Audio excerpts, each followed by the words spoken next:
Les 37e journées n'ont rien de spécifique dans l'histoire du collège. Elles sont une date importante parce qu'elles marquent la continuité qu'il y a dans les journées qui, d'année en année, ne cessent de s'étendre du point de vue de l'ampleur du programme scientifique, de la qualité des interventions et donc de la satisfaction qu'en retirent les participants. De ce fait, il y a de manière constante une augmentation progressive du nombre de participants, parmi lesquels il y a environ 400 jeunes qui sont donc internes et qui participent gratuitement aux journées sur l'invitation du collège du fait des liens que nous avons développés avec leur association spécifique qui s'appelle l'AGOF, Association des gynécologues obstétriciens en formation.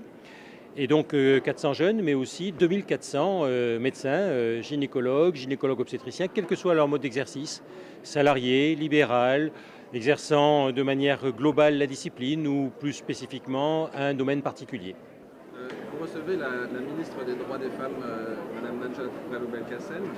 S'il n'y avait qu'un seul message de la communauté des gynécologues obstétriciens à lui transmettre, lequel serait-il? Alors c'est nous qui allons écouter ce qu'elle a à nous dire. Parce que notre mode de raisonnement est basé sur qu'est-ce qui peut améliorer la santé des femmes.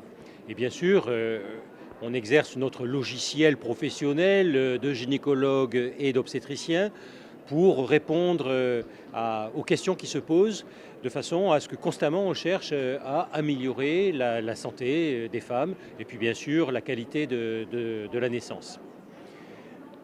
Pour ce qui est de Madame la ministre Najat Vallaud-Belkacem, elle est ministre des droits des femmes. Donc ça n'est pas directement sur la santé qu'elle a des choses à nous dire.